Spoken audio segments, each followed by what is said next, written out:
When the letter first arrived, Daniel thought it was some mistake. The handwriting on the envelope was familiar, yet ghostly, and the return address belonged to someone who could not possibly write him again. Anna had been gone for 3 weeks, buried in the cemetery at the edge of town, mourned quietly by only a few who had dared to acknowledge their secret. His hands trembled as he broke the seal, revealing not just a letter, but a small leather-bound journal, worn smooth at the edges as though it had been opened and closed countless times. The note inside was short, a scrawl that seemed to have been written in her final days. If you're reading this, it means I am gone. I never wanted to burden you, but you deserve to know. Everything is in here. Forgive me. He stared at it for hours before daring to open the journal. His wife, Claire, was in the kitchen clattering dishes, unaware of the storm that had just entered their home. The journal was heavy in his hands, a weight far greater than its pages. He slipped it into his study drawer, locking it away, telling himself he would read it later. But curiosity gnawed at him like hunger. That night, when the house grew silent and Claire was asleep upstairs, he poured himself a drink and opened the first page. The handwriting was delicate, looping, almost hesitant. Anna had written about the first time they met, the way she had laughed too loudly at his joke, how she had felt seen in a way she hadn't for years. Daniel's throat tightened as he read. Every line breathed with a tenderness he thought only he remembered. But as the entries continued, the tone shifted. Anna wrote of loneliness, of promises broken, of moments when Daniel pulled away to keep his family intact. She had accepted it, she said, but not without scars. Then, halfway through the journal, he found the words that made his blood run cold. By the time you read this, she will be old enough to ask questions. You need to know she is yours. I couldn't tell you then. I couldn't destroy your life. But she deserves to know the truth about her father. Daniel nearly dropped the journal. His hands shook violently, whiskey sloshing onto the pages. She is yours. The sentence burned into his mind. He flipped frantically through the pages, searching for more. Anna described a little girl, her daughter, Emily, now 10 years old. Daniel remembered meeting her once, a polite child with Anna's brown eyes. He had never thought twice. The entries were written as though Anna had prepared for this moment, knowing one day he would hold the truth in his hands. The air in the room thickened. He slammed the book shut, pressing it against his chest, fighting the rising panic. Upstairs, the floorboards creaked. Claire shifted in bed, unaware of the earthquake beneath her marriage. Daniel wiped his eyes, locking the journal back in the drawer, but the words kept echoing in his head. She is yours. The next morning, the world seemed cruelly unchanged. The sun streamed through the curtains. Claire chatted about errands. Their teenage son asked for money. But Daniel's world had already split in two. He could barely swallow his coffee, every glance at his family now tainted by the secret in the drawer. At work he was useless, staring at his computer screen while Anna's words replayed like a curse. By lunch he couldn't take it. He drove across town, parking on the street opposite a small school playground. He saw her, Emily, running with other children, her laughter sharp in the crisp autumn air. She looked so much like Anna that Daniel's chest tightened until he could hardly breathe. Was she really his daughter? And if so, what did that mean for everything else in his life? That night he read further, desperate for clarity. Anna had left no doubt. She had loved him, had kept the secret for his sake, had chosen silence over destruction. But her last pages were filled with pleas for him to be brave, for him to not let Emily grow up without the truth. Daniel felt trapped in a nightmare where every choice was betrayal. If he told Claire, their marriage would shatter. If he stayed silent, he would be lying to both his son and the daughter he had unknowingly abandoned. And if he tried to reach Emily, he would drag a child into a storm of scandal. He slammed the journal shut again, but the silence afterward was worse than the words. His reflection in the dark window looked like a stranger, haunted, cornered, guilty. The journal wasn't just a relic of love. It was a weapon, one Anna had left in his hands. A weapon that could destroy everything. The next days unraveled Daniel piece by piece, like threads being pulled from a sweater until nothing held together anymore.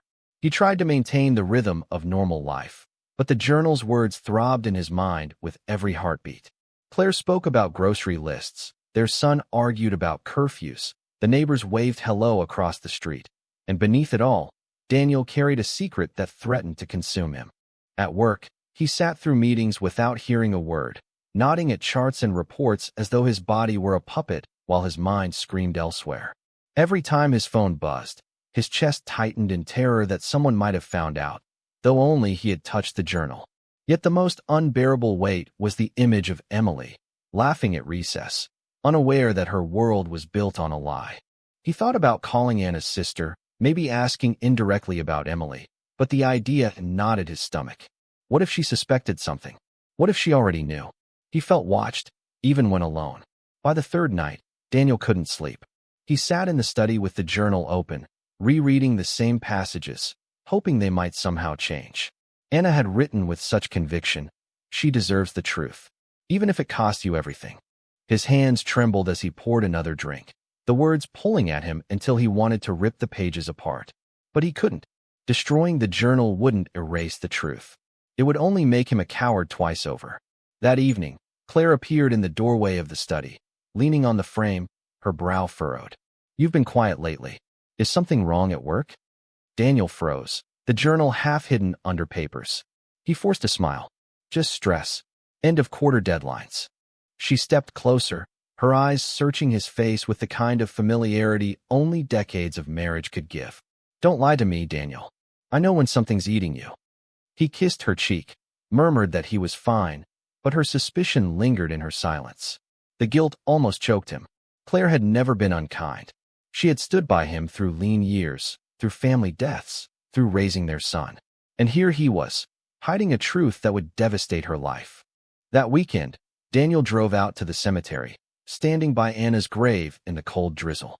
The stone was modest, just her name and the years, nothing to hint at the storm she had left behind. "Why?" he whispered into the wet air. "Why now? Why like this?" But the silence was impenetrable. He crouched, brushing mud from the stone, imagining her writing those last entries with shaky hands, planning for the day he would know. She had given him love, then grief, and now a secret child. He walked away soaked, with no answers, only more questions. Days blurred together, and then the inevitable happened. Claire found the journal. Daniel had left it out one night in a haze of whiskey and exhaustion. He woke to the sound of her voice, sharp and broken. "What is this?" She stood in the doorway, the journal clutched in her hands, eyes wide with betrayal. His heart stopped. He scrambled for words, but none came fast enough. She flipped it open, reading aloud lines that had seared into him days before. "She is yours. I couldn't tell you then." Claire's voice cracked. "Daniel, what the hell is this?" He rose, hands outstretched, pleading. "Claire, please, it's not what you think." But it was exactly what she thought, and worse. She shoved the journal against his chest. "You had an affair? You had a child? And you let us live in ignorance all these years?" Her voice rose with every accusation, her face pale with rage and devastation. Their son's footsteps pounded down the stairs. "What's going on?" he asked, his voice groggy with sleep. Claire spun, shoving the journal into his hands. "Ask your father. Ask him what he's been hiding from us." Daniel reached for the book, desperate to stop the words from spreading, but their son pulled back, flipping pages. His eyes widened, his expression twisting from confusion to horror. "Dad, is this true?" Daniel felt the world collapse around him. He tried to explain, to say he hadn't known, that Anna had kept it from him too, that it wasn't as simple as betrayal. But the words tangled in his throat, sounding hollow even to himself. Claire stood frozen, her hand over her mouth, tears brimming in her eyes. Their son dropped the journal like it burned. "You disgust me." He stormed upstairs, his door slamming hard enough to rattle the walls. Claire sank into a chair, shaking, whispering.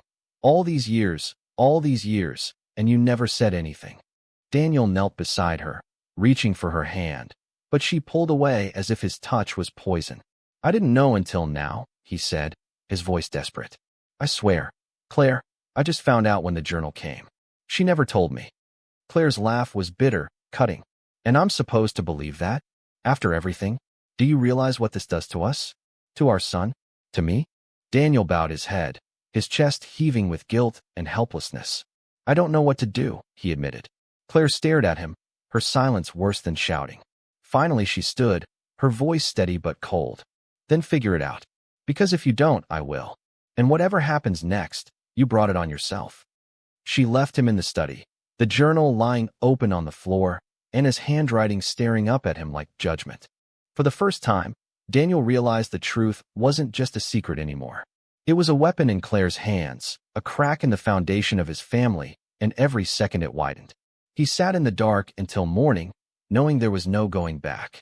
Daniel had always believed that time could mend anything, that arguments cooled, that grief dulled, that love, though battered, found ways to survive. But in the days after Claire discovered the journal, time only sharpened every wound. The house became a battlefield of silence. His son avoided him completely, leaving early, coming home late, barely glancing in his direction. Claire moved through the rooms as if Daniel were a ghost, speaking only when absolutely necessary, her words clipped and cold. He tried to explain again and again, begging her to believe that he hadn't known until the journal arrived, but she dismissed his pleas with a hollow look that carved deeper into his guilt.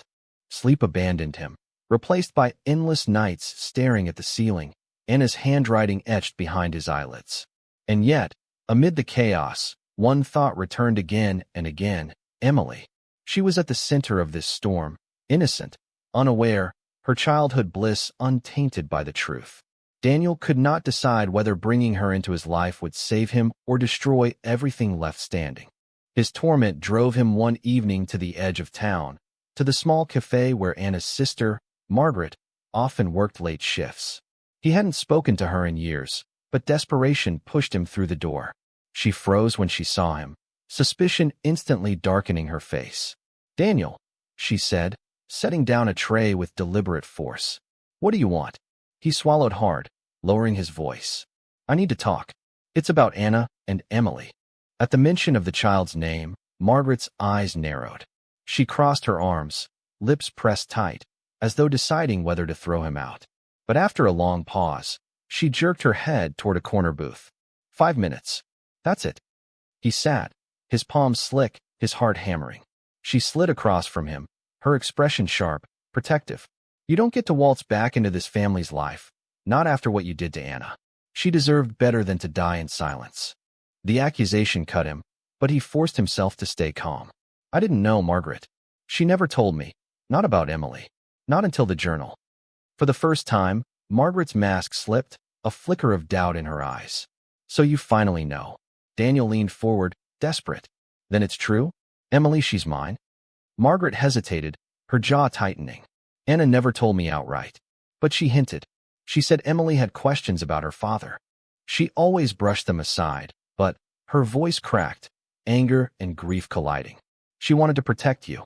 Protect your perfect little family. Meanwhile, she raised that girl alone." The truth landed with the weight of a stone. Daniel's chest ached with shame. He whispered, "I should have been there." Margaret's eyes blazed. "Yes, you should have. But now? What do you want, Daniel? To play the hero? To tear Emily's world apart? Because if you come charging in, you'll break her. She's just a child." He gripped the edge of the table, trembling. "I don't know what to do, but I can't ignore her. I can't pretend she doesn't exist." For a moment, Margaret studied him, her anger warring with something softer. At last, she sighed, shoulders sagging. "Emily deserves the truth one day. But not like this.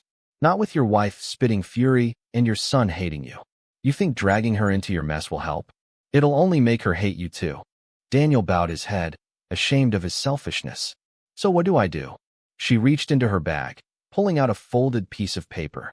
Sliding it across the table, she said quietly, "That's her school schedule. If you want to see her from a distance.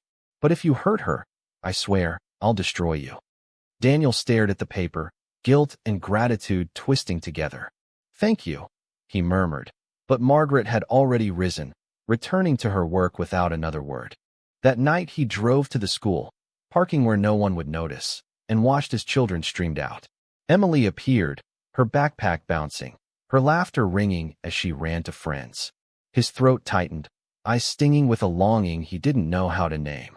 She was flesh of his flesh, though she didn't know it, and every fiber of him wanted to run to her, scoop her up, tell her who he was. But he stayed in the car, frozen, remembering Margaret's warning. He drove home hollow, the image of Emily's smile burning in his mind. At home, the silence had grown poisonous. Claire no longer slept in their bed. Their son had stopped speaking entirely. One evening, Daniel found himself standing at the threshold of his son's room, the journal in hand. "Please, just hear me," he begged. His son glared, headphones pulled from his ears. "What is there to hear? You cheated. You had a kid. And you lied to us." "I didn't know," Daniel insisted, his voice breaking. "Anna never told me until now. I swear to you, I found out when you did." His son's expression wavered, torn between fury and something else, but he shook his head, bitterness hardening his voice. "You still chose her over us. You still betrayed Mom. Nothing you say changes that." He shoved his headphones back in, ending the conversation. Daniel left, crushed, realizing that no explanation could undo years of hidden sins. Alone in the study later, he flipped through the journal again, desperate for a solution. In the final pages, Anna had written, "Daniel, I know you. You'll want to hide. But please, don't. Emily deserves to know who she is. Even if she hates you, at least she'll know the truth." The words seared him with both fear and resolve. He couldn't bear the thought of Emily growing up never knowing him, repeating the cycle of silence. And yet, he couldn't risk shattering her childhood. He needed someone to guide him, someone who could bridge the gap between the life he had built and the life he had ignored. Margaret was unwilling, Claire was unforgiving, his son was broken. But in that moment, Daniel realized something. The journal itself was more than a confession. It was a map. Hidden between the lines were hints of Anna's intentions, names, dates, even a few letters she had written but never sent. Perhaps Anna had known this day would come and left him breadcrumbs toward the truth. His hands shook as he traced the ink, piecing together a trail. For the first time since her death, Daniel felt not just guilt, but purpose. The journal wasn't only a weapon. It was also his only chance at redemption. The unraveling came faster than Daniel could brace against it. For weeks he had juggled the fragile threads of secrecy, guilt, and desperate hope, convincing himself he could hold everything together just a little longer. But life has a way of tearing illusions apart all at once. It began with Claire. She no longer argued. She no longer accused. She no longer even looked at him with anger. Instead, her silence turned glacial, deliberate, a wall taller than any fight could ever build. She moved her belongings into the guest room, packed a bag most nights, sometimes not returning until morning. Once, Daniel tried to stop her as she left, asking where she was going. She had turned, her face pale but resolute, and said, "Anywhere you aren't." He realized then that anger meant she still cared. Silence meant she was done.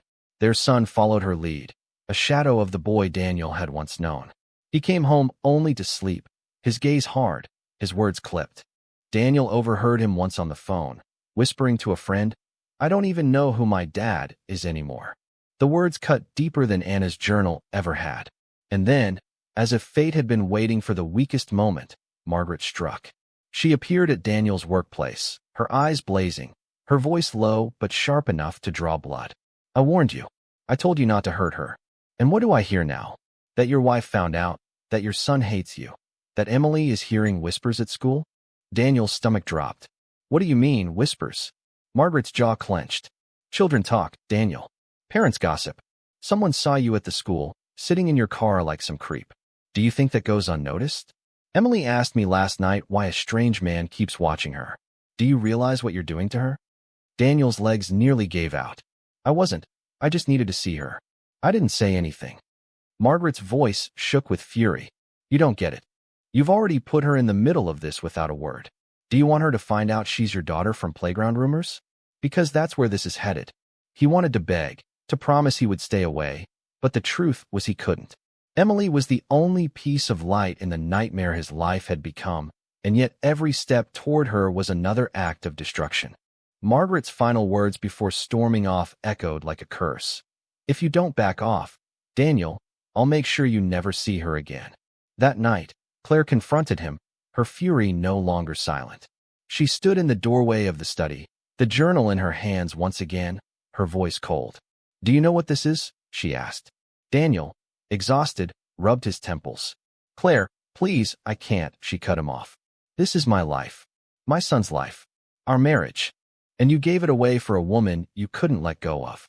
And now I find out there's a child? A child you're stalking at her school, like some desperate criminal? Daniel's heart lurched. I'm not stalking her. She's my daughter. She's not your daughter. Claire spat, her voice trembling. She's the proof that you betrayed me, that you betrayed us. And if you think you're going to drag that girl into our home, into our lives, you're insane. Her words struck like knives, but worse than the anger was the fear in her eyes, the fear that everything she had built was already lost. She walked out, leaving him with the journal, the door slamming so hard the walls shook. Alone, Daniel opened the book again, searching for some hidden guidance, some miracle in Anna's words. But all he found was his own reflection in the window, tired, hollow, broken. The final collapse came the following week. Daniel had avoided the school since Margaret's warning, but temptation clawed at him until he couldn't resist. He parked farther away, convincing himself no one would notice. But Emily noticed. She saw him across the street, their eyes meeting for the first time with awareness, not chance. She tilted her head, curious, her small hand waving shyly. Daniel felt his heart leap and then shatter. A teacher appeared, ushering her inside, glancing suspiciously at him. Within hours, Margaret was at his house, her face white with rage. She asked me who you were, she hissed. She asked if you were her father. Do you understand what you've done? Daniel's chest caved in, breath leaving him in ragged gasps. What did you tell her? I told her no, Margaret snapped. Because she's 10 years old, Daniel. 10. She's not ready for this. You've ruined enough lives, you will not ruin hers. Her voice broke on the last word, but her eyes stayed hard. Stay away from her. This is your last warning. When she left, slamming the door, Daniel sank to the floor, the journal clutched to his chest, sobbing like a man drowning. His marriage was gone, his son despised him, Margaret was ready to destroy him, and now Emily, his daughter, was slipping through his fingers before he had even held her hand. That night he drank until the room spun, the journal sliding from his grasp to the floor. He dreamed of Anna, standing at the edge of his bed, her eyes filled with both love and accusation. You promised me, she whispered. You promised you'd be brave. He woke in a cold sweat, the taste of whiskey sour in his mouth, the journal open to the last page. Her final words burned into him. Do not let her grow up believing a lie. The cost of silence is too high. And yet, silence was all he had left. His wife would leave him. His son already hated him. Margaret would fight him. And if he spoke, he would drag a child into chaos. But if he didn't, he would be complicit in another betrayal, this one against his own blood. For the first time, Daniel understood the true weight of the journal. It wasn't just a confession. It was a test of what kind of man he would choose to be when everything else had already crumbled. He stared at the page until dawn, knowing that whichever path he chose, someone he loved would be destroyed. The day of reckoning came not by design, but by collision, the way storms crash into each other when the sky can't hold them apart anymore. Daniel had lived for weeks in limbo, clutching Anna's journal as though it might whisper a solution, pacing through a house that no longer felt like home. Claire had stopped speaking to him entirely, her belongings now permanently relocated to the guest room, her eyes averted at meals, her voice reduced to brief instructions for their son. The boy, once warm and open, now treated him as if he were a stranger, his silence a constant punishment. Margaret's threats echoed whenever Daniel even thought of driving near Emily's school. And yet, despite it all, the weight of Anna's words gnawed him alive. Do not let her grow up believing a lie. It was on a gray Saturday morning, when the world felt suspended in that heavy quiet before rain, that it all broke open. Daniel was in the kitchen, staring blankly at his untouched coffee, when the doorbell rang. He opened it to find Margaret standing there, pale, breathless, clutching Emily's hand. The girl blinked up at him with those familiar brown eyes that had haunted him for weeks. She wouldn't stop asking, Margaret said, her voice brittle, trembling. She heard too much. She deserves to hear it from you. If you're going to ruin her life, at least have the courage to do it yourself. Daniel's throat closed. Margaret, please, she's 10, Margaret snapped. And not stupid. You think she hasn't noticed the whispers? The looks? You wanted this. You wanted to be part of her life. Now say it. Emily shifted uncomfortably, staring between them. sensing the weight of something enormous and invisible. Daniel's chest tightened, his palms slick. He crouched to her level, his voice raw. "Emily, I need to tell you something important." Claire's voice cut in like a blade. "What the hell is going on?" She stood at the foot of the stairs, hair unkempt, eyes blazing, their son just behind her. In an instant, the kitchen was full, Claire, their boy, Margaret, Emily, and Daniel caught in the center like prey in a trap. Margaret's face was carved with fury, Claire's with betrayal, his son's with disbelief. Emily's small hand trembled in Margaret's grasp. "Not here," Daniel begged, his voice cracking. "Please, not like this." But Claire surged forward, her voice shaking with rage. "No, Daniel. This ends now. You're not dragging this out another day. Say it. Tell her." Daniel's breath caught, his vision blurring. He looked at Emily, her wide, innocent eyes, and felt the entire weight of the choice pressing down on him. Silence would protect her childhood, at least for now, but it would also chain him forever to a lie. Truth would shatter the room, destroy what little family he had left, but maybe, just maybe, it would give her the chance to know who she truly was. His son's voice cracked the silence. "Dad, if you care about us at all, don't do this. Don't make this worse." Margaret's grip on Emily tightened. She deserves to know. Claire's eyes filled with tears that burned like acid. "If you say it, Daniel, if you even breathe it out loud, we're done. Do you understand me? Done." Daniel closed his eyes, his chest heaving, his body trembling with the enormity of it. Anna's voice echoed from the pages of the journal, soft but relentless. "The cost of silence is too high." He opened his eyes, looked at Emily, and whispered, "I am your father." The room erupted. Claire gasped, staggering back as though he had struck her. Their son shouted, his voice breaking into fury and grief all at once. "I hate you." He stormed upstairs, the door slamming so violently it rattled the walls. Margaret cursed under her breath, pulling Emily close as the girl's face crumpled with confusion. "What do you mean?" Emily whispered, her small voice trembling. Daniel reached out, tears streaming down his face. "It means that Anna and we loved each other. And you, Emily, you're mine. You're my daughter. I should have been there. I should have told you sooner. I'm sorry." Emily shook her head, retreating against Margaret's side, her eyes wet with fear and disbelief. "But I already have a dad. I don't need another." The words crushed him, each syllable a blade. Claire's voice, ragged with rage, cut through the air. "Get out. Right now. Get out of this house. You've destroyed everything." Daniel turned to her, desperate, broken. "Claire, please, I had no choice." "You always had a choice," she spat. "And you chose her. You chose lies. You chose betrayal. Now live with it." Margaret pulled Emily toward the door, her expression a storm of anger and pity. "I warned you, Daniel. You got what you wanted. But don't you dare come near her again. Not until she's old enough to decide for herself." Daniel stood frozen as the front door slammed, the echo reverberating like a final judgment. The house fell into a suffocating silence. Claire stared at him, her eyes hollow, her voice low and trembling. "You're not the man I married. You're not the father our son deserves. And you will never be forgiven." She turned away, climbing the stairs slowly, every step widening the chasm between them until Daniel was left alone in the kitchen, the journal still lying on the table, open to Anna's final plea. He sank into a chair, his body shaking, his heart splitting open under the weight of what he had done. The truth was out. The lie was gone. And in the ruins of his life, only one question remained. Had he done the right thing, or had he destroyed everything beyond repair? Daniel had always believed that truth would feel like liberation, like stepping out of a shadow into the sun. But in the days that followed, the light only burned. The house was quiet, too quiet, each room carrying the ghost of voices that no longer wanted to speak to him. Claire moved through it like a stranger, gathering her things with cold precision, avoiding his gaze, her footsteps deliberate, her silence a louder punishment than words could ever deliver.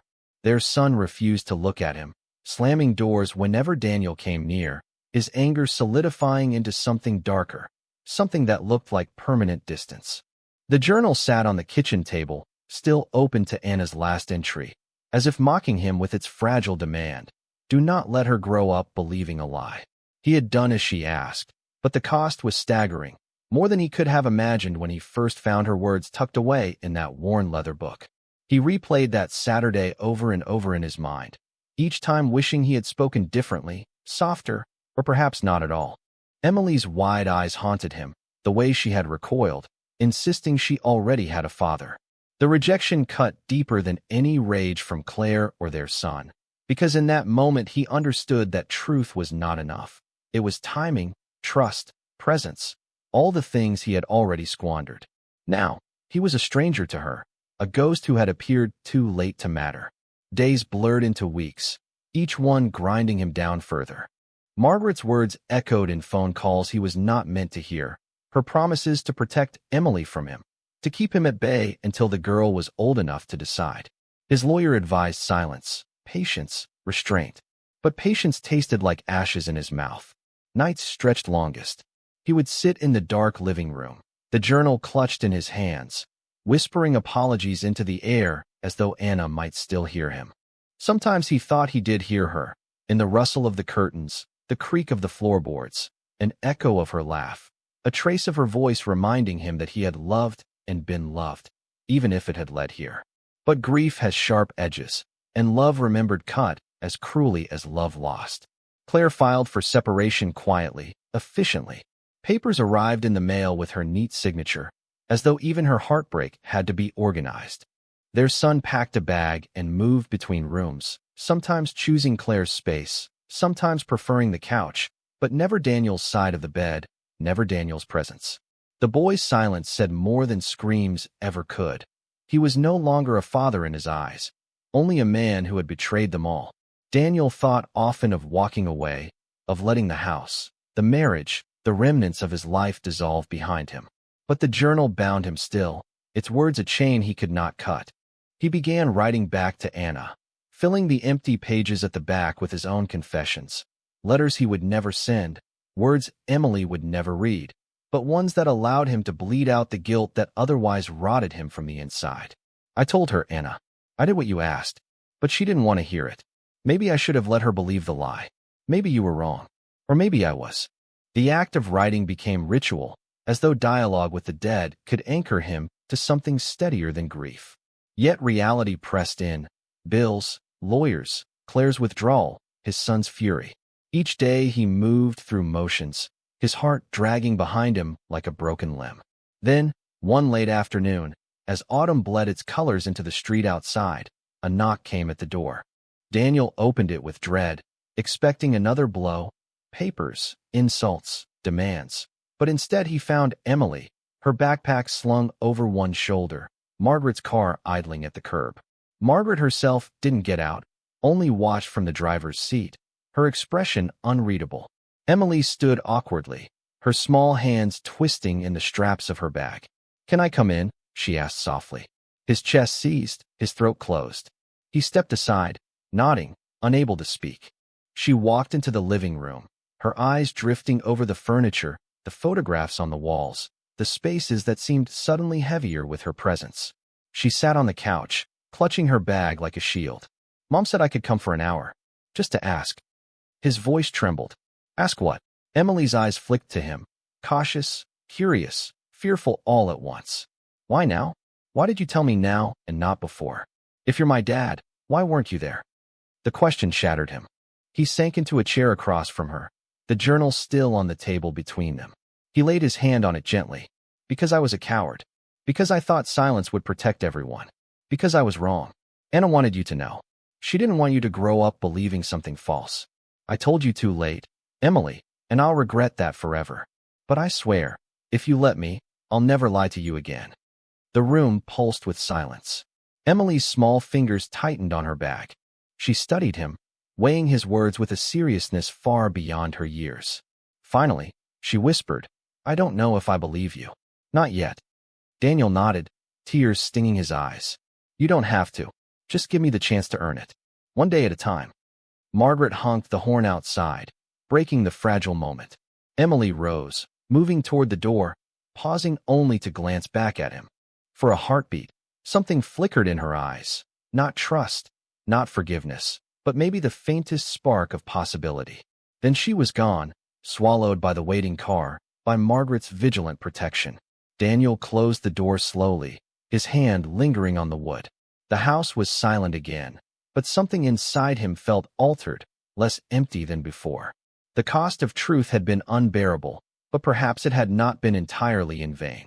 Perhaps seeds had been planted, fragile and uncertain, but real. He returned to the table, opened the journal to a blank page, and began to write, not to Anna this time, but to Emily. Words she might never read, or maybe one day would, when she was ready. Words that carried no lies, no excuses, only the promise of a man stripped bare by truth. I am your father. I cannot change the past, but I can be here now, if you let me.